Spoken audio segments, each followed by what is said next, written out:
pinakamataas na papurit masasalamat natin sa Diyos na buhay, that He is the King of Kings, the Lord of Lords. Pasalamatan mo siya. Thank you, Jesus. Thank you for the healing na mararanasan namin. Thank you sa kagalingan. Thank you sa pagpapala. Salamat o Diyos sa pag-iingat mo. Rabababasandararase.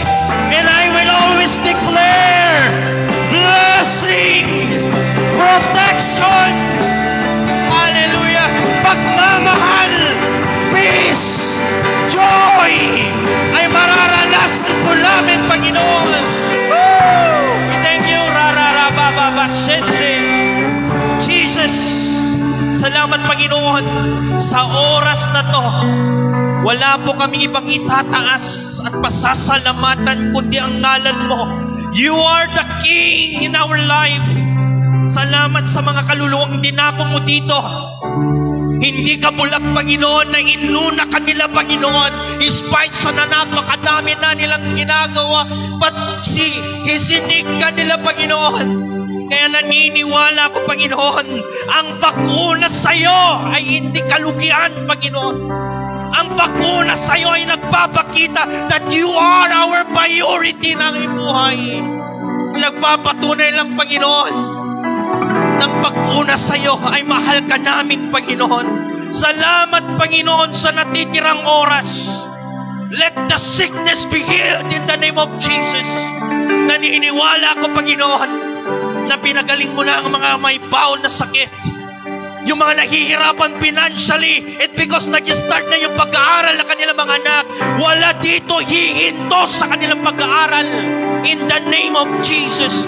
Because you are open the doors of heaven and pour out the blessing upon blessing inside in their family, Panginoon. Salamat po, Panginoon. Rashikira rarabasyente.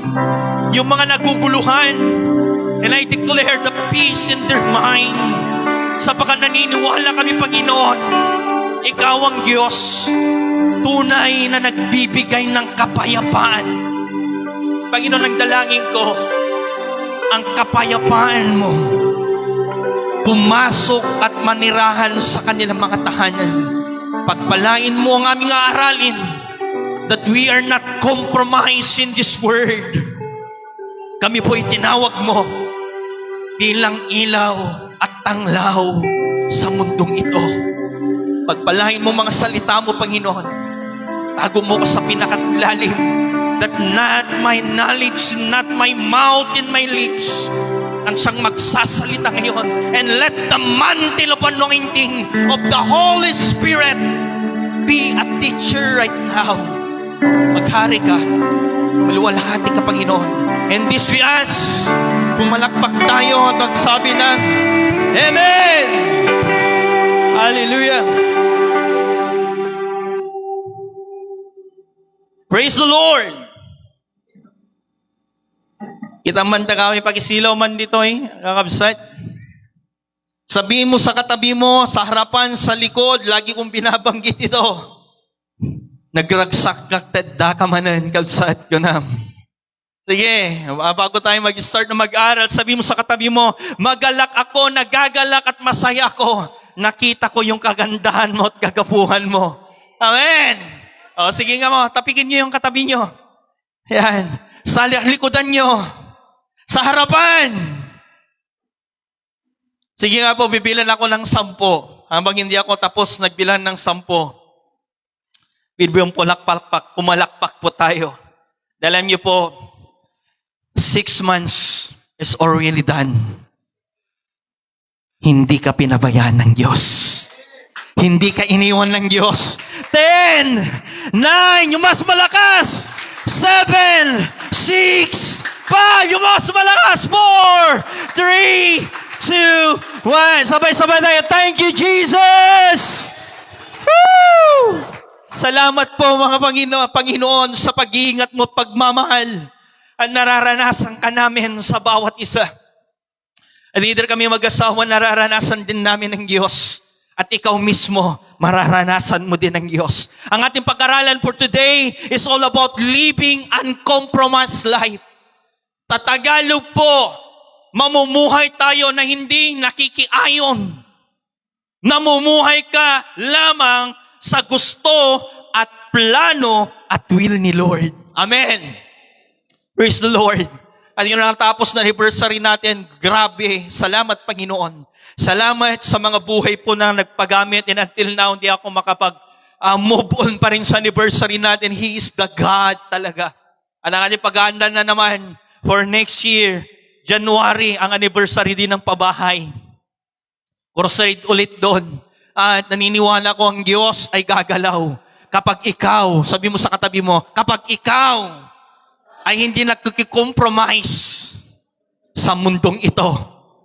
Ang ating text for today, he said, sabi niya dito, ang ganda po, sabi niya, sige po nga na, no one can serve two masters, for either he will hate the one, love others, and he will be devoted to the one, and despite the others. So hindi ka pwedeng mag-serve daw ng dalawang master.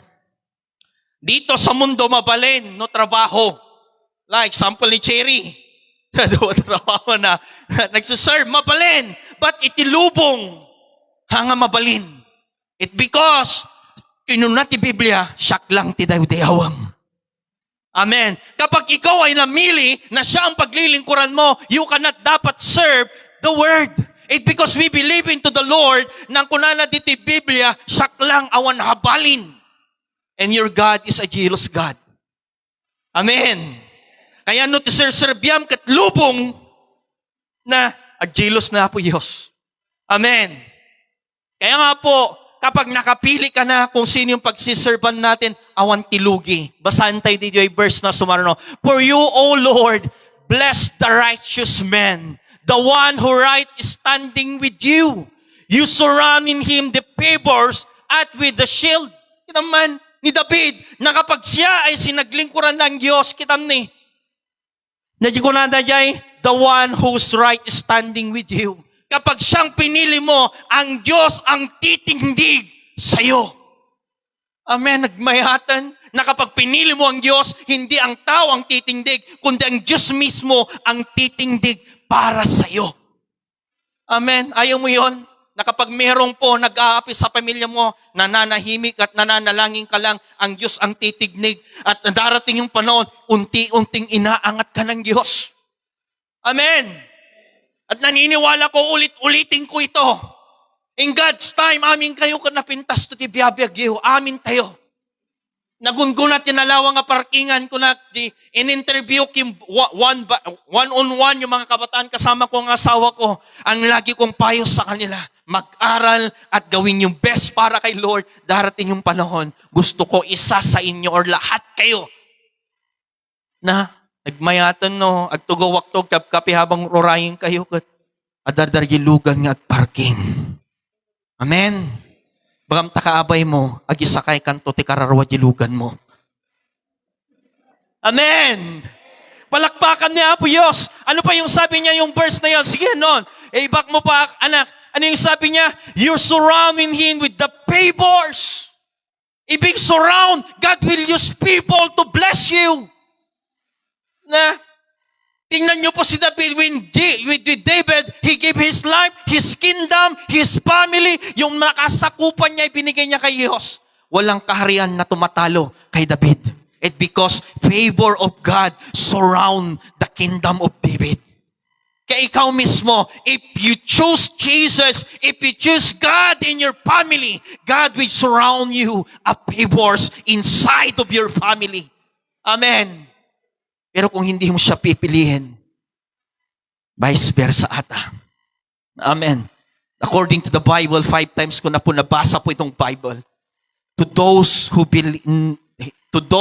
na hindi naniniwala kay Jesus, the favors ay lumalayo. Aranin niyo po, the Kings, Chronicle, lahat ng book of mga hari, ano po nangyayari? Nagiging alipin sila because the favors of God is nawala. Tanungin mo yung kabay mo nga, gusto mo bang maging alipin? Alipin or gusto ko maging alipin pero alipin ni Jesus, sabi na, as with a shield. God will protect your family if you choose Jesus. Sino po naniniwala that all the curses, all the sickness, lahat po ng mga yan na hindi makakapenetrate sa inyong tahanan because the shield of God is with your family. Hallelujah. Kaya po mga anak, mga kapatid, mga kabataan, make Jesus your shield. Kapag hindi ka nananalangin sa pamilya mo, apay nga dati sumambay nga dakil nga sakit. Because hindi mo hiningi yung shield sa pamilya mo. Kaya always remain, guard your family. Hallelujah. At meron tayong 5 pag-aralan para hindi tayong matagal. Number 1, sabi niya dito, 5 steps to live uncompromising life. Number 1, sabi niya dito, sige nga anak, renew your mind daily. Baliwam kano pang panunot mo hanga tatala nga Domingo. Positive ako ngayon Sunday. Pero pagdating ng Lunes hanggang Saturday, negative. Walang ganon. Yan niyo po yung utak. Sabi ni Romans chapter 12 verse 2, do not confirm the pattern of this word, but be transformed by renewing your mind. Tandam kabsat, no inya itirumrumar kang tumartaray di utak mo kung ano po ang tumatakbo sa utak po natin. Yun ang inilalabas sa ating katawan at ina-action natin. Amen. Kaya po yung ating utak ay punong-puno ng negative, punong-puno po ito ng hindi ayon sa Lord na ilalabas na yung katawan by action. Amen. Kaya no dapat ng ating gawin. Sige nga next anak, sabi niya dito, renew your mind, change your negative mindset into a positive. Amen. Nung marigrigatan ti pamilyam tatakununam, hanak agrigat. Na, because nabiyag ti Diyos ko. No, that Satan pour out your family ng ganyang ka na lang. Mga kabataan, pinupurwat, hindi ka makakapagtapos sapagkat agbabike ni Papam lang. Aglablabalan, no, you must turn the negative into positive that Jesus kunam. Kadwak ni Jesus. Iti panunot ko, pumintas, sumayaat, at gaganda ang aking pamilya. Amen. Sino po naniniwala dito? Ngaming umuutang no next year, sudan to tagpautangan. Nako, nagbipigsa na rin da utang nansa. Sino pong gustong magpautang kaysa umutang? Di ba? Pero dapat kung God will bless you kapag nagpautang ka na, nagrigat nagpautang pastor, makaap. Dati may isang dinaloan me, ibalay na, ang pinakamahirap yung magpautang daw dahil marami kang makakalaban. Tama nga naman, kung titignan mo sa Facebook, kung sino pa po ang nakautang, siya pa yung galit. Kaya nga kami mag-asawa, mula nung nalaman ko, ang stand ng asawa ko, kaysa pautangan mo, bigyan mo na lang, para wala kang kaaway. Amen! Ayos, sobra-sobra na ngayong laman ng ATM yun next year. Imbis na pautangan mo, sister, ikang kalatan, ang mga baybayadan ato yun, gapon ay ayat na ka na po Diyos. O, di ba? Ay sa yung binigyan mo, ni ang mga nagsimban, ang mumakitan, nagaya mga makabayad na mabain. So nga sika, kung naman takabay mo, no blines ka na po Diyosan, itad mulatan ng kagpapautangan. Palakpakan tayo na po Diyos! Sabi niya din don't compromise in this word. Lagi po nagtatanong, may mga kabataan na tulog kagabi, Pastor, pwede ba akong kahit sa prapi lang kami tumambay? Nagmayatan. Nagpaalam kagabi abang may inaayos kami dito, nandiyan kami sa sala, Pastor, kahit sa prapi lang kami pwede.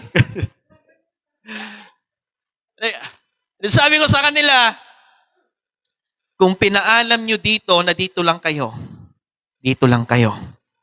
Dahil ang makamundong gawain ay para sa mundo. Amen! Baka na puyat. Ang sabi niya dito, always choose God rather this word. Pero sometimes, pinipila na natin yung mundo. Pero realize mo kabsat, panunutom nga nalaing, isipin mo mabuti, this word is only temporary.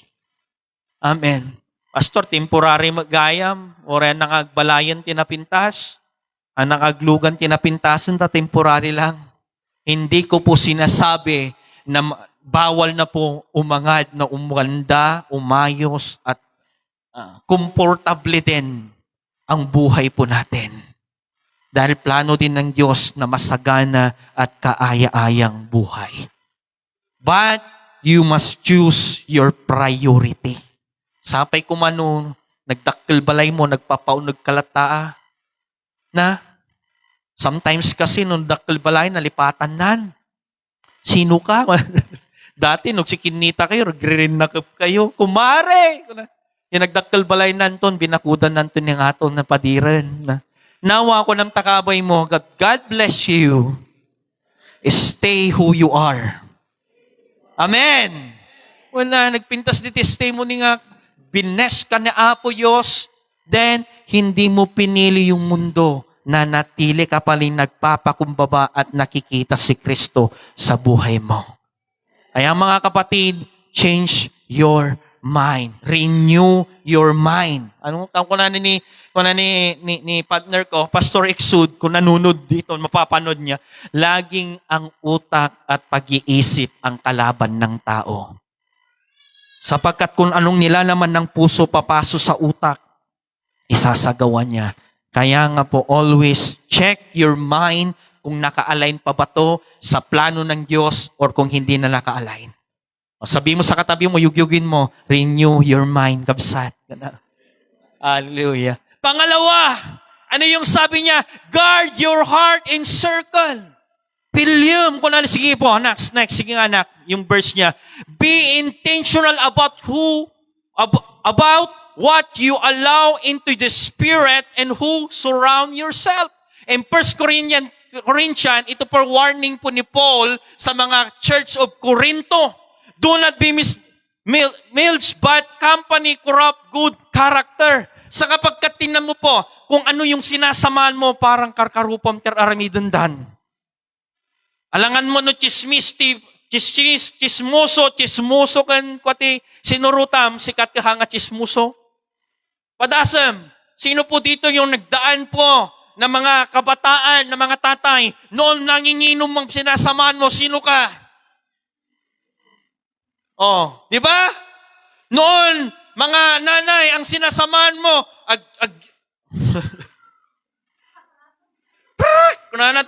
sino ka? Oh, di ba? Kung sino ang sinasamahan mo, maging ikaw yon. Kaya nga sabihin mo sa katabi mo, piliin mo ang sinasamahan mo. Dahil ako po, ure kasat no, tiiwas ko no sumurtak ti barkadak idin inumlat ta. Ure iba nga, handa ka mapainom. Nagbago ako. Nagbago ati 5 minutes no, 10 minutes sun dito gawan. Awatin mo tangi, awat namanan. Eh sinasabi ko, kapatid, sige nga next. Sige anak. So nanayay, be careful to choosing your friend. Kaya mga anak na nag-aaral, no pinilim, itigayam, nga agawal-awal, awal kan tumutan. Tama? No pinilim, itibarkada nga adik ti computer, na adik sila sa online games, sa mga kwan. Sino ka? Maging adik ka din sa mga online. Tama? Eh sabi mo sa katabi mo, mamili ka. Be careful to choose who you follow. Na? Baka di Facebook, ipinalpalong ka dari naglaling nagsala. Kung sino po yung sinusundan mo, magiging ikaw yon. Ang pinakamagandang sundan natin, yung mga character sa Bible na patuloy na binigay nila yung buhay nila until kinuha ng Diyos yung kanilang mga buhay. Amen. Pastor, masama bang makibarkada ng worldly, yung mga hindi nagsisimba? Hindi po masama. Stand ko doon, hindi masama as long pinagdarasal mo sila na sila'y mahakot mo, madala mo dito sa church at maipakilala ang kabutihan at pagmamahal ni Kristo sa kanila. Pero kung baliktad na, Pastor, ako na yung nadadala sa kanila. No, mag-iisip ka mabuti. Baka someday hindi na kita makita dito dahil pinili mo na yung mga barkada na nagpapalayo sa relasyon mo kay Lord. Amen. Ang tunay, lagi kong sinasabi to, na kaibigan ay nilalapit ka kay Kristo. Amen. Eagerness nga si Kuya Jeff sa GC ng men's. Ba't di kayo nagre-reply yung mga... Iyan mo mga yung iba, Kuya Jeff pa. Dalawa lang, parang hindi GC dadalawa kami Nandiyan si Brother Paulo, iyan mo baka kasama natin mag-reply. Okay, ang gagawin natin first, sabi mo kung tatay pala yung katabi mo, unahan ko na. Pumunta ka, kung sa tatay kong katabi, pumunta ka sa next Sunday. Yun ay araw mo. Next Sunday po ay Father's Day. Hapon po yung gawa natin pabahay at dito, pagkakataon mo na din kung ikaw ay talagang eager sa asawa mo na ma-invite dito, i-invite mo na. May regalo sila sa'yo. May regalo sila sa'yo, mahal. Gusto kong ipakilala si Kristo sa'yo. Sumama ka sa akin, 4:30 sa Sunday. And after doon, naghanda daw yung mga nanay, nabalitaan ko. Naku, bumbunyag kumutan. Para ma-excite yung iba.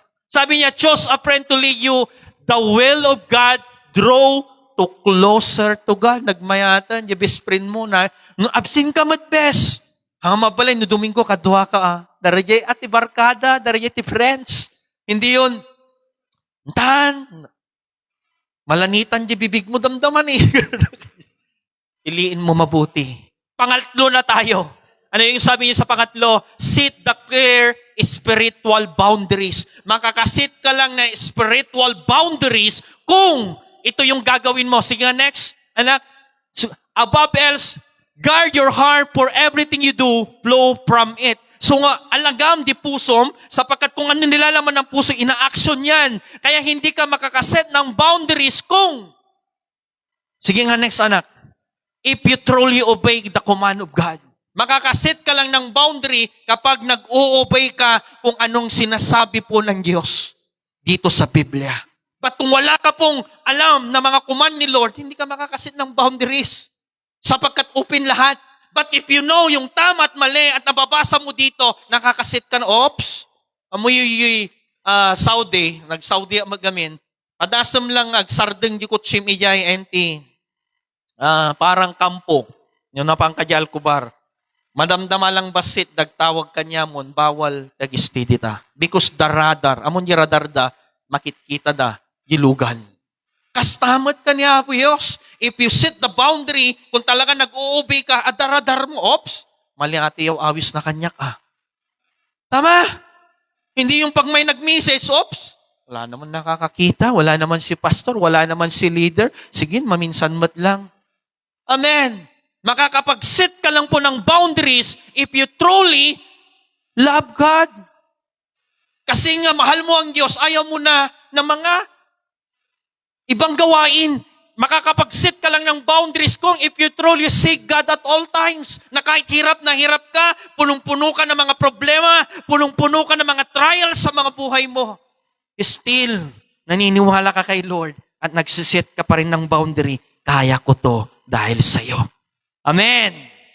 E nga sabi mo ulit sa katabi mo, mag-set ka ng boundaries.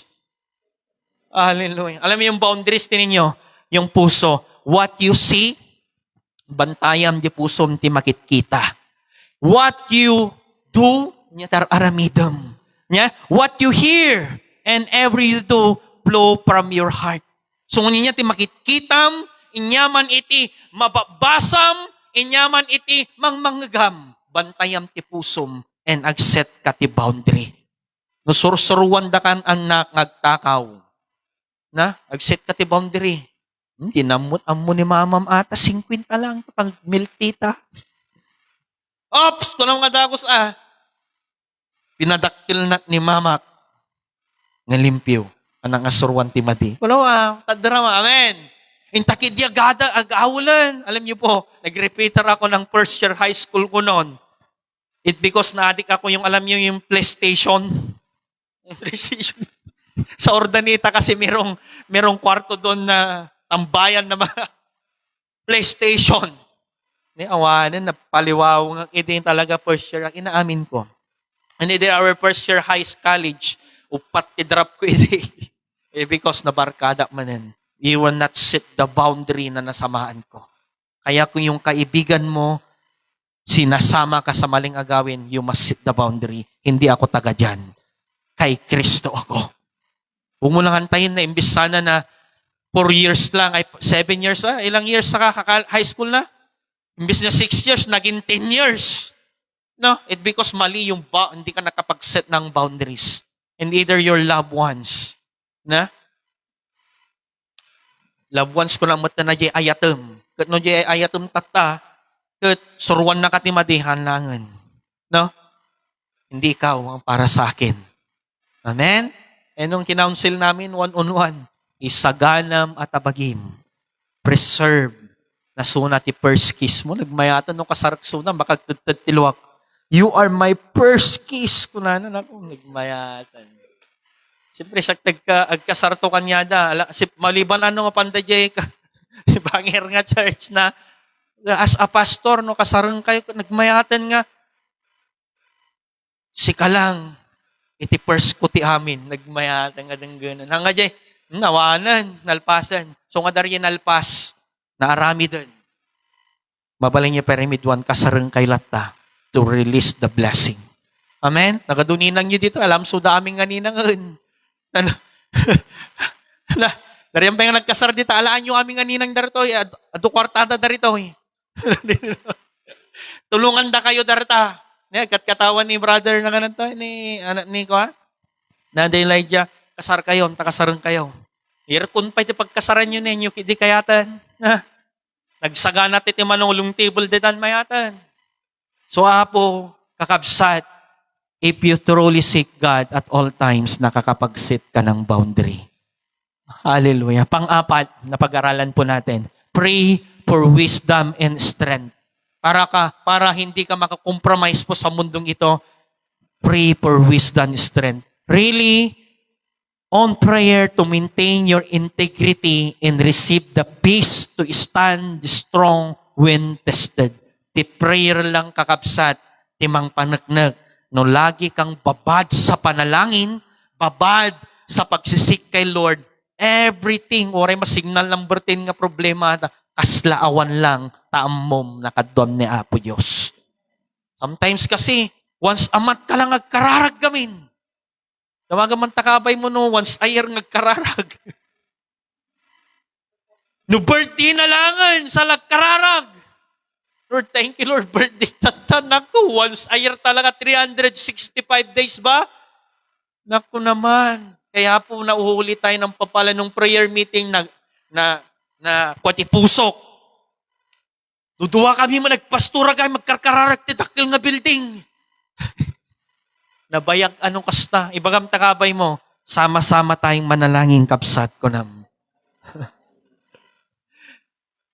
Once a week lang gayam nga may kararag ti building tayo. Nabayag. So nga ati kapsat, tinan po natin. Sige nga next anak. Sabi niya dito, watch and pray so that you will not fall into temptation. The spirit willing but the flesh is weak. Alam niyo, kapag mahina po tayo sa panalangin, nangihina yung spiritual natin and the flesh yung nasusunod. Kaya po yung napaka-importante yung prayer, lagi ko binabang ito, the prayer is the oxygen, the blood, and the life of the Christian. Nawanti prayer time mo, pag wala ka pong prayer time, sigurado ako manglalamig po at yung flesh ang nasusunod. Kaya po kapatid, siyakan ka, hangka kumamaumang agkararag. Lalo nung umpay ti pamilyam ditoy, di mo pa kasama kayo. Blessed po yung mga pamilya nila ay buo na. Yung mga hindi pa buo yung pamilya, idulog mo kay Lord, iluhod mo kay Lord. In God's time, makakasama mo sila. No, yung Tony Gonzaga nga, ganda yung testimony ni Tony Gonzaga. Hindi naman talaga buo yung pamilya nila noon nananampalataya. Siya lang. Pero habang umuwi siya, nililihan siya yung kanyang kapatid. Pinagpipray na yung mga magulang niya, and God's time, nahakot din niya lahat ng pamilya niya. Ay yung bunga, una na ti Biblia, ti sasaw na po Diyos, adda iti bunga, iti kararag. Amen. Sino ti mamati nga dabungan na ti kararag? Ang kagarod mauma kabsat ngagkararag. Ano pa yung sabi niya diyan? Sabi niya, prayer is the life of the Christian. Ang Kristiyanong babad sa prayer ay hindi yan natatalo kasi kasama niya ang Diyos. Kasi babad ka. Alam mo na kapag merong temptation, mga problema na darating, kasama mo ang Diyos, walang makapagtataob sa'yo. Sometimes nawawala po yung prayer life mo, kaya po tumataob tayo at natatalo. Kaya nga lagi naming binabanggit ang aking mahal na asawa, prayer. Awan pay lang. O sige nga, next. Next pala yun. Sige nga, next anak. Sabi niya dito, prayer is our strength to fight against the evil one. Wala palang problema at pagsubok na darating, nagpre-pray ka na. Sometimes sa kalagprimutan no da sakitan, sa kalagprimutan no da probleman, sa aglang agsangitan na wan mailutom nga bagasan. No, wala pa lang.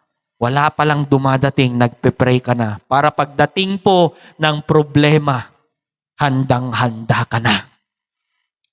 Tingnan mo po yung bagyo, kaya nga po nag-a-announce sila, Signum number 5, sa Pangasinan, naghahanda ka. Di ba?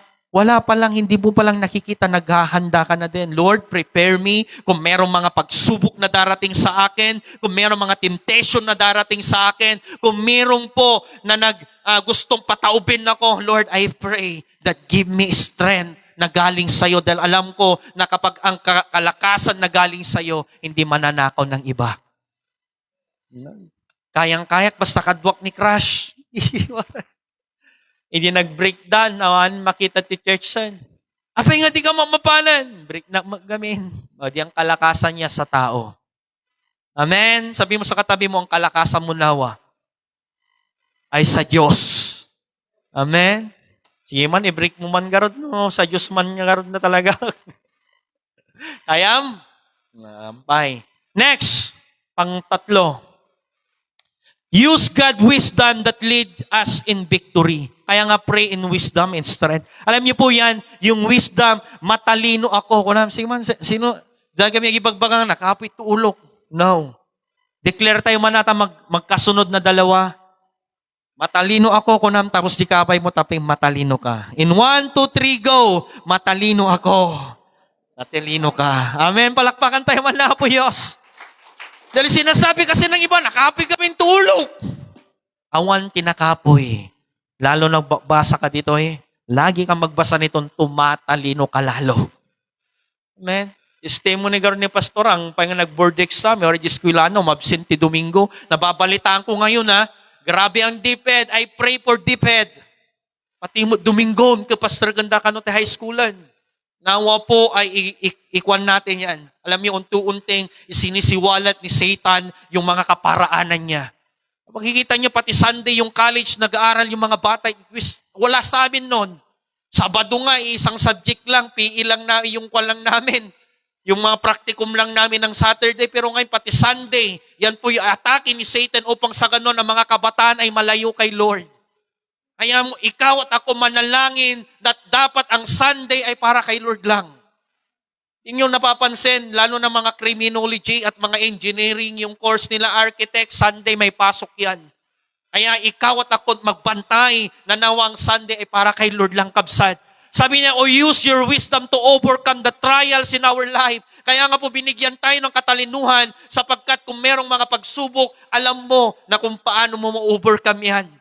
Sometimes kung may pagsubok, takbo ka agad sa taon, no, you must pray, Lord, give me a wisdom, understanding kung paano ko makapagtatagumpayan ang pagsubok na to.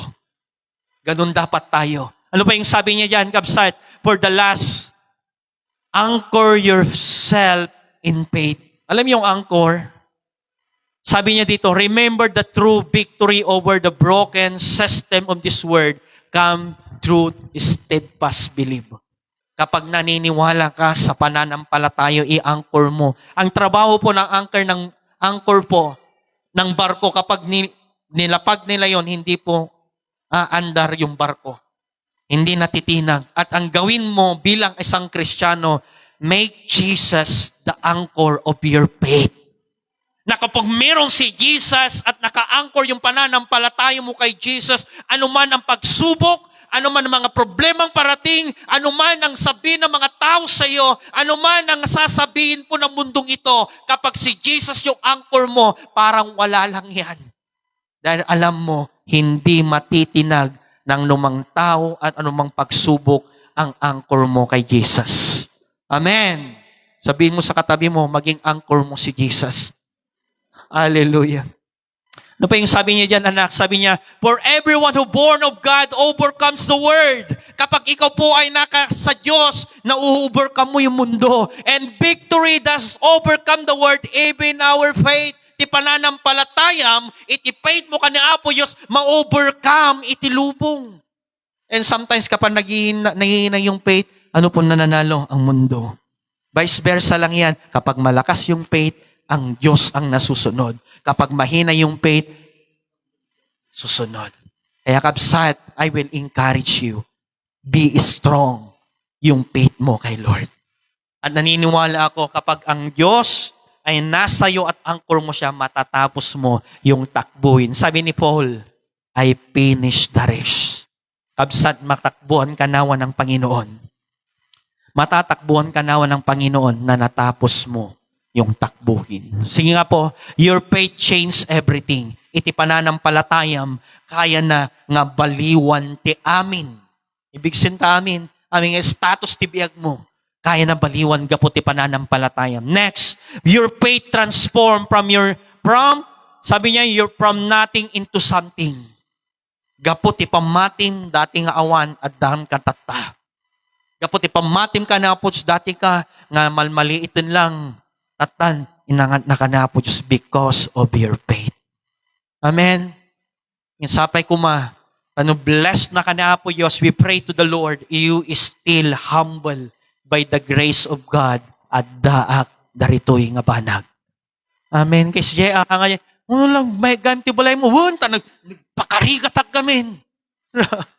Naggagatag gamin, nagtalinwak gamin. No. Kapag may nagpuri sa'yo, kapag meron na bless sa'yo, anong sasabi mo? Because the grace of God inside in me. Adat tuyak ti kinatadrak. Amen. Malay nyo, Sunday, nag-prophesy dito, kaya nga dapat dalhin si Yuri. Yuri ba nun? No? Pinapisa ni Pastor Robert na maging mayor. Ilang taon na ni Yuri ngayon? No. I think grade 6 natin, grade 5. Kaya nga po, malay nyo, in Sunday, may mga businessman. Alam ko, may kinausap kami sa 1-in-1. Gusto niya maging businessman. Malay mo, may-ari ng hotel Sunday. Alam yung kabsat, anchor your faith. And naniniwala ko, He will change everything. Your faith leads you into your dream. Di pananampalataya mo, ililid ka niya sa pangarap mo. No? May mga doktora pa nga, so ang problema to, no? Manong ko 36, up 15 years, di bali na nga 46 ton. Nako, dati sarili nga pagpa-check-upan tayo. Malubos na hapo. Amen? Mayatan. Dok! Check ka pa man overall. Overall. No? Kaya po mga kapatid, in my conclusion, ibatik atoy, Matthew 19 verse 26, awan ti imposible ka na po Diyos. Jeremiah 32 verse 7, my favorite verse na isa, walang mahirap sa Kanya. You cannot compromise in this world kung wala ang Diyos. Makakompromise ka. But, if God is with you, kayang-kaya mong mamuhay na ayon sa plano ng Diyos. Amin po ba? Salamat po sa mga buhay nyo. Pwede bang kantayin natin for the last